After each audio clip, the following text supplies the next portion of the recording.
FCRA విషయంలో America వాడు ఈ సడన్ యూటర్న్ ప్రపంచానికే షాకింగ్గా ఉంది.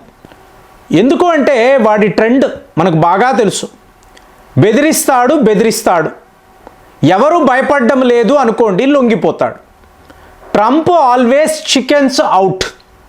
సో ఇప్పుడు కూడా అదే జరిగింది. నిన్న కూడా మాట్లాడాం. రియలే మూర్ సెనేటర్ పెద్ద లెవెల్లో మనల్ని బెదిరించాలని చూశాడు. భారత్కి అమెరికాకు మధ్య ఈ ట్రేడ్ డీల్, బైలాటరల్ డీలింగ్స్ ఇవన్నీ కూడా ప్రమాదములో పడింది చెప్పాడు కదా.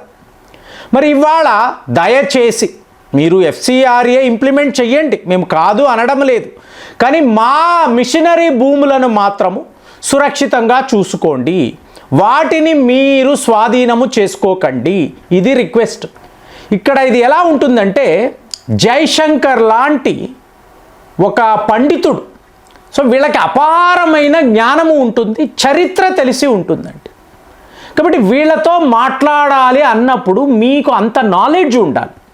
ఇప్పుడు మార్కో రూబియో ఫోన్ చేసి ఎందుకు ఇలా మమ్మల్ని ఇబ్బంది పెడుతున్నారు, ఈ ఎఫ్సిఆర్ఏ బిల్లు తీసుకువచ్చి అమెరికాను ఎందుకు ఇబ్బంది పెడుతున్నారు అని అడిగినప్పుడు జైశంకర్ లాంటి వాళ్ళ సమాధానం ఎలా ఉంటుందండి? వాళ్ళ ఊహకే అందదు. ఇన్ని విషయాలు ఉంటాయా? మనము మామూలుగా ఎఫ్సిఆర్ఏ అంటున్నాము, కానీ దీన్ని లోతుగా చూసినప్పుడు ఇన్నిన్ని విషయాలు మాట్లాడతారా? ఏమీ లేదు ఫ్రెండ్స్. ఇప్పుడు ఇదే పని అమెరికా చేసినప్పుడు, ఇప్పుడు నేను సింపుల్గా అడుగుతున్నాను, మన ఎన్ఆర్ఐలు ఉన్నారు కదా, అమెరికాలో ఉన్నారు కదా, గ్రామాలలో ఒక హిందూ ఆలయము ఉండాలి అని మనం నిర్ణయం తీసుకున్నాం. ఫండింగ్ అంతా కూడా భారత్ నుంచే వస్తుంది, భారత ప్రభుత్వమే ఫండింగ్ చేస్తుంది.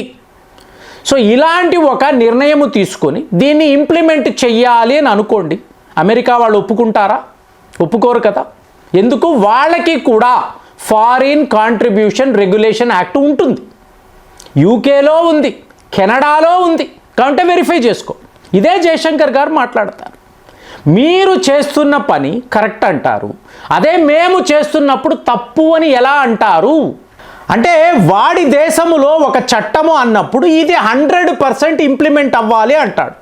అదే మీ దేశంలో లేదండి ఇది చాలా దారుణం.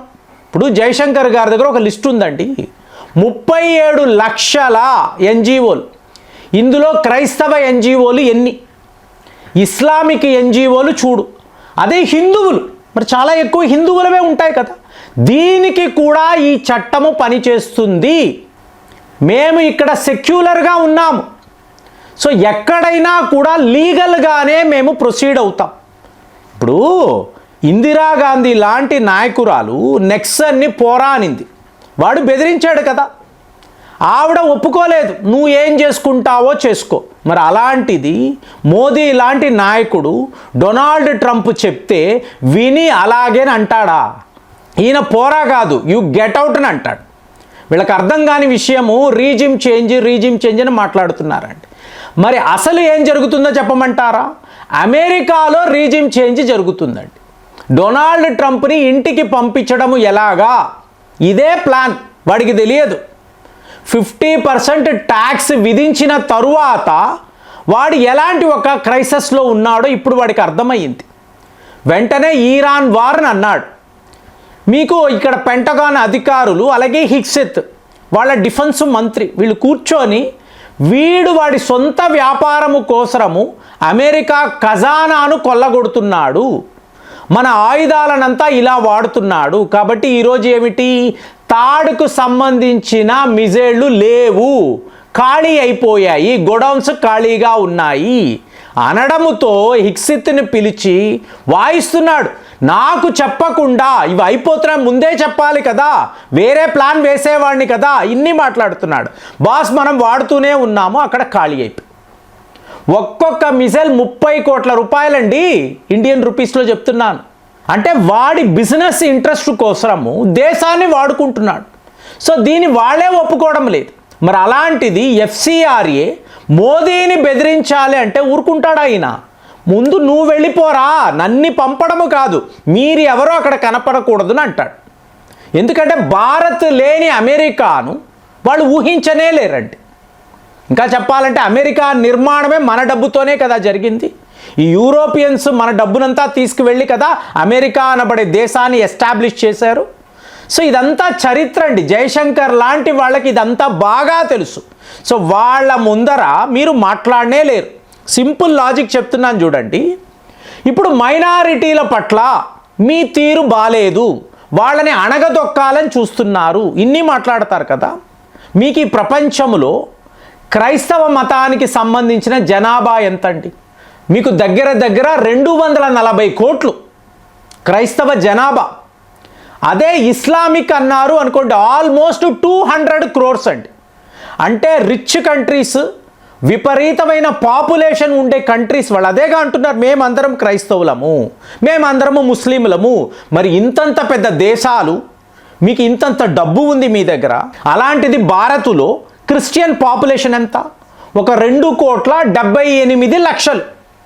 మరి వీళ్ళకు గ్రీన్ కార్డ్ ఇచ్చి నువ్వు అమెరికా తీసుకెళ్ళిపోవచ్చు కదా, యూకే యూరోప్లోకి తీసుకెళ్ళిపోవచ్చు కదా.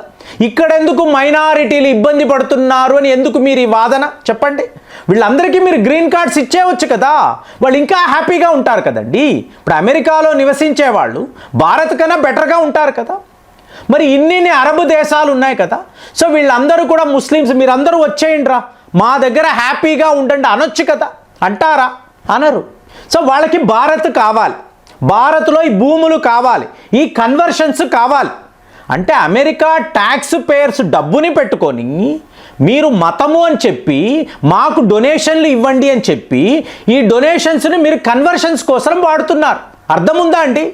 సరదా పడి ఖర్చు పెట్టడం వేరు, కష్టపడి సంపాదించేవాడి డబ్బుని పెట్టుకొని మీరు ఇప్పుడు ఇక్కడ కన్వర్షన్స్, అది భారత్లో ఎందుకు? నీకెందుకు ఈ కన్వర్షన్స్? ఏం చేసుకుంటావు? ఏమీ లేదు ఫ్రెండ్. వాళ్ళకి ఒక 100 కోట్లు వస్తే 1 కోటి రూపాయలు మాత్రమే ఖర్చు పెడతారు, మిగతావంతా అక్కడ ఉన్న గ్రూప్స్ వీళ్ళు పంచుకుంటారండి. పబ్లిక్ వెళ్ళి అడగరు కదా, పబ్లిక్కి తెలియదు కదా. క్రైస్తవ మతము అని అన్నారు, వెంటనే అందరూ డొనేషన్స్ అంటారు. కంపెనీలంతా కూడా ఏదో ఒక ఆశలో భవిష్యత్తు బాగుంటుంది అనుకొని వాళ్ళందరూ కాంట్రిబ్యూట్ చేస్తారు. మరి ఇంటర్నల్గా ఏం జరుగుతుంది అంటే రిపోర్ట్స్ ఇస్తారండి. భారత్లో ఇన్ని లక్షల మందిని మనం కన్వర్ట్ చేశాము, సో ఇంతంత మంది పలానా సబ్బులు, పలానా టూత్పేస్ట్లు ఇవి వాడుతున్నారు, దీనివల్ల మీకు ఇంత లాభము, కాబట్టి ఇంతంత డొనేషన్స్ మాకు ఇవ్వండి అని అంటారు. వాడు వచ్చి వెరిఫై చేస్తాడా? ఎవరెవరి ఇళ్లలో ఎలాంటి సోపులు వాడుతున్నారు, ఎలాంటి షాంపూలు వాడు వచ్చి చూస్తాడా? ఇదంతా ఏంటంటే వీళ్ళు ఒక వ్యాపారంగానే చూస్తున్నారు. అదే మనము FCRA అన్నప్పుడు వెంటనే గొడవలు ఇవాళ దారిలోకి వచ్చారు. సో డొనాల్డ్ ట్రంప్తో సహా దారిలోకి వచ్చి మా భూములను విడిచిపెట్టి, ఇది ఎప్పుడు బ్రిటిష్ కాలం నుంచి, నిన్న మాట్లాడాం కదండి, ఒక్క లయోలా మిషనరీ అన్నప్పుడు ఎన్ని వేల ఎకరాల భూములండి. మరి ఇదంతా భారత్కు చెందిన భూములు కదా. సో మీరు తీసేసుకున్నారు కదా. ఇప్పుడు ఇదే గోల, ఇప్పుడు ఇదే బాధ వాళ్ళకి. మా భూములు ఏమైపోతాయి, మా ఆస్తులు ఏమైపోతాయి? భారత్ లాంటి ఇంత పెద్ద దేశములో లక్షల ఎకరాల భూములు వాడు రాసి పెట్టేసి వెళ్ళాడు. ఇవంతా మళ్ళీ ప్రభుత్వం వెనక్కి తీసుకుంటే ప్రాబ్లం ఎంతలా ఉంటుంది?